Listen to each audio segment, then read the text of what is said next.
ایک عورت کسی کے ساتھ بھاگ گئی، نکاح باقی ہے یا کہ نہیں، بھاگ گئی، اللہ ہدایت دے، اللہ ہدایت دے، بھاگنے سے نکاح نہیں ٹوٹتا۔ کوئی پوچھے تو بھائی مسئلہ بتانا پڑتا ہے۔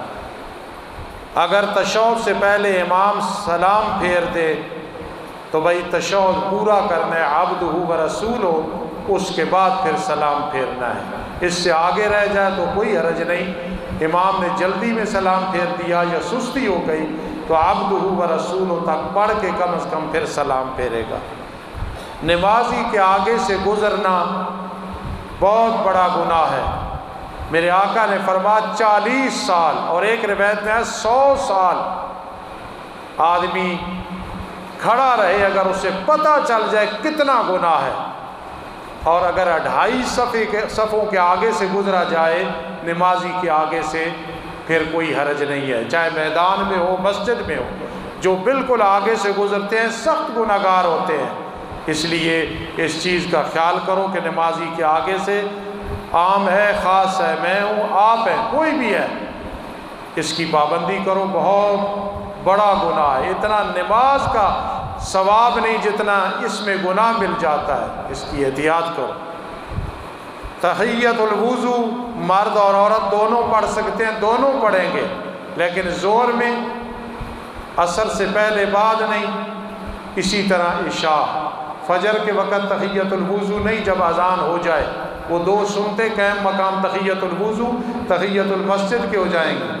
اور مغرب میں بھی فرض سے پہلے نفل نہیں ہے، حدیث میں آتا ہے ما خلا المغرب، اس لیے اس وقت بھی تحیۃ الوضو تحیۃ المسجد نہیں پڑھنے، وہ سنت قائم مقام اس کے ہو جائیں گی انشاءاللہ۔ بعض لوگ کہتے ہیں جو کشمیری مسلمان ظلماً قتل کیے گئے ہیں یا دھماکہ کے ساتھ مارے گئے وہ شہید نہیں، وہ کون سا جہاد کر رہے ہیں؟ بلا شک و شبہ بھائی وہ شہید ہیں، ان کا جہاد خاموش جہاد ہے، انہیں شہادت کا مرتبہ مل رہا ہے۔ اللہ ان کے درجات بلند کرے، اللہ ایسے ظالموں کو ہدایت نصیب فرمائے۔ ایک عورت نے اپنے خاوند سے کہا اگر میں تیرے ساتھ تعلق رکھوں تو میں اپنے باپ اور بھائی کے ساتھ تعلق رکھوں، اس سے طلاق واقع ہو جائے گی یا کہ نہیں؟ طلاق کا حق مرد کو ہے، عورت نے کہا غلط کہا، اس سے طلاق واقع نہیں ہوگی۔ ہاں اگر اس نے کہا خدا کی قسم پھر قسم کا کفارہ دے گی، لیکن اس سے طلاق واقع نہیں ہوگی۔ ایسی گفتگو پہ کنٹرول کرنا چاہیے لیکن طلاق واقع نہیں ہوگی۔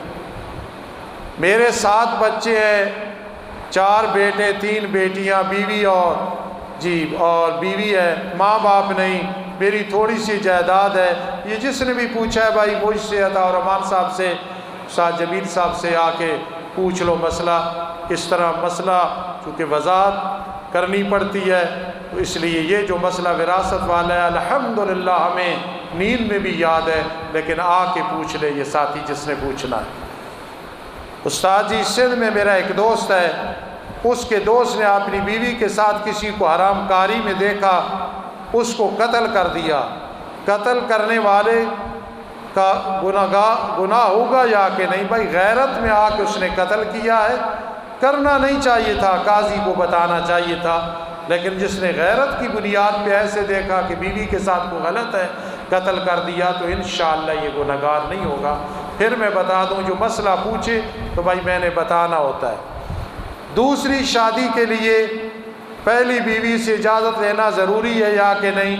کوئی ضروری نہیں، اتفاق برقرار رکھنے کے لیے اس کو آمادہ کرو، مناؤ تاکہ کل جو ہے وہ جھگڑا نہ ہو۔ میرے ایک دوست نے دوسری شادی کی تو اس نے کہا کہ آپ کی پہلی بھابھی کو میں نے کہا جا اس کے لیے کپڑے لے کے آ، اس نے کہا میں کیوں لے کے آؤں؟ اس نے کہا کل جھگڑنا بھی تو نے ہے نا، کپڑے بھی اپنے ہاتھ سے لے کے آ۔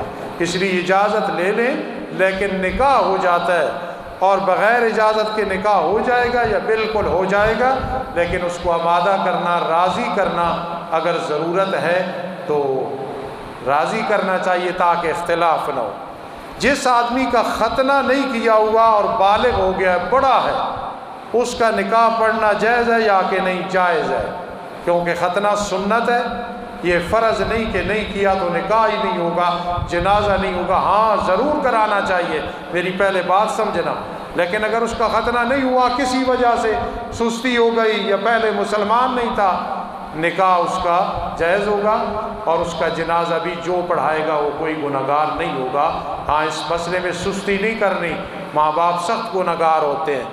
استاد جی کسی تنور میں کتا گر کر جل جائے، وہ تنور کیسے پاک ہوگا؟ وہ جو جل کی اس کی راکھ بنے گی، اس کو راکھ کو نکال دو گے تو وہ فقہا نے لکھا ہے کہ وہ تنور پاک ہو جائے گا۔ مزید تسلی کرنی ہو اس میں مٹی ڈال دو زیادہ ساری، پھر اس مٹی کو نکال دو، انشاءاللہ وہ تنور پاک ہو جائے گا۔ جی انشاءاللہ العزیز یہ جو سوموار ہے عشاء کی اذان کے بعد ماہانہ درس قرآن مجید شروع کریں گے، جس میں ساتھی حلوے اور چائے والا اکرام کرتے ہیں وہ بھی ہوگا۔ آپ بھی اور تمام حضرات ضرور تشریف لائیں، موسم صحیح ہوا تو باہر، ورنہ اندر انشاءاللہ درس ہوگا۔ اللہ سب کو توفیق نصیب فرمائے، اللہ پاک سب کی بیماریاں سب کی سختیاں دور فرمائے۔ للمتقین والصلاة والسلام علی رسول محمد وآلہ وصحبہ اجمعین۔ اے رب کائنات، جس بچی کا میں نے نام لیا اور جن کا نہیں لیا، آج تک جتنے قدیم جدید فوت ہو گئے، چھوٹے بڑے نیک گنہگار، اللہ سب کی مغفرت فرما۔ کئی وہ لوگ ہیں جو دنیا میں پریشان تیرے پاس پہنچ گئے ہیں، اللہ انہیں کروٹ کروٹ جنت الفردوس کی خوشبوئیں عطا فرما۔ اللہ بہت سارے لوگ بیمار ہیں، سب کو شفا عطا فرما۔ بہت سارے مقروض ہیں، قرضے سے فارغ فرما۔ بہت سارے بے اولاد عطا فرما۔ جن بچیوں نے آج ناظرے یا ترجمہ پڑھا ہے، اللہ انہیں عمل کی توفیق نصیب فرما۔ انہیں پڑھانے والی بازیاں معلمات، انہیں جزائے خیر عطا فرما۔ اللہ مسجد کا کام ہو رہا ہے، جو ساتھی محنت کر رہے، تعاون کر رہے، یا مشورے دے رہے ہیں یا محبت سے دیکھ رہے ہیں، اللہ سب کو جزائے خیر عطا فرما۔ اے اللہ ہم سب کا خاتمہ بالایمان فرمانا، عذاب قبر سے محفوظ فرمانا۔ اے اللہ پہلی صف میں میرے کئی بزرگ بیٹھے ہیں جو میرے لیے والد کا مقام رکھتے ہیں، اللہ ان کے سائے ہم پہ تعدیر فرما، ان کی زندگیاں دراز فرما۔ اے اللہ میرے دل میں میرے نمازیوں شاگردوں کی محبت زیادہ ڈال، ان کے دل میں میری محبت ڈال۔ ہمارے اتفاق اتحاد کو اللہ حاسدین کے حسد سے، شریروں کی شر سے محفوظ فرما۔ اللہ مسجد کے حوالے، مدرسے کے حوالے جو لوگ اس عاجز پہ اعتماد کرتے ہیں، انہیں جزائے خیر عطا فرما۔ مجھے بھی اس مسئلے میں اللہ مزید استقامت، امانت، دیانت کی توفیق نصیب فرما۔ اے اللہ ہمارے ایمان کو مضبوط فرما۔ اللہ کئی گھر ہیں جن گھروں میں نا اتفاقی ہے، اللہ اتفاق اتحاد کی ہوائیں چلا۔ اللہ طالبان کو مزید ہمت اور جذبہ اے اللہ نظام مصطفیٰ صلی اللہ علیہ وسلم کے نظام کی توفیق نصیب فرما۔ اے اللہ ہماری دنیا ہم سے دور ہو رہی ہے، آخرت قریب ہو رہی ہے، اے اللہ ہماری قبر کو ستھرا بنا دینا، محفوظ بنا دینا عذاب سے۔ اللہم ارحمنا عند الموت ولا تعذبنا فی القبر بعد الموت۔ اے اللہ دنیا ہم سے دور ہو رہی ہے، قبر آخرت برزخ قریب ہو رہی ہے، اللہ خاتمہ بالایمان فرمانا۔ دنیا میں ایک ہی چکر ہے، اللہ کامیاب بنا دے، کامیاب بنا دے، کامیاب بنا دے۔ اللہ باران رحمت نازل فرما، آمین یا رب العالمین برحمتک یا ارحم الراحمین۔ سبحان اللہ و بحمدہ۔